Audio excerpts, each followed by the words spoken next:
கலைஞர் கருணாநிதி அவர்களை பற்றி நடிகர் பிரபு அவர்கள் கூறியதை தற்பொழுது காண்போம்.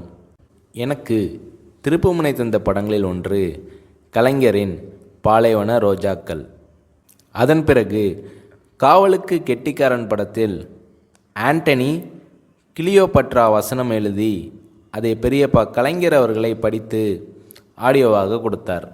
அதை அப்பாவிடம் கொடுத்ததும் அவரும் ஒரு ஆடியோவாக பேசினார்.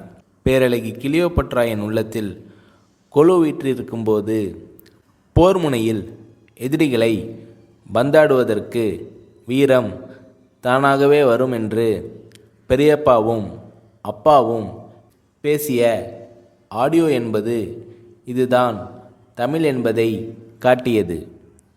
தமது நண்பன் சிவாஜிக்கு சிலை வைக்க வேண்டும், அதை அவர் அறிவித்த அதே இடத்தில் வைக்க வேண்டும் என்று இரவு பகலாக அவர் தவித்த தவிப்பை நாங்கள் அறிவோம்.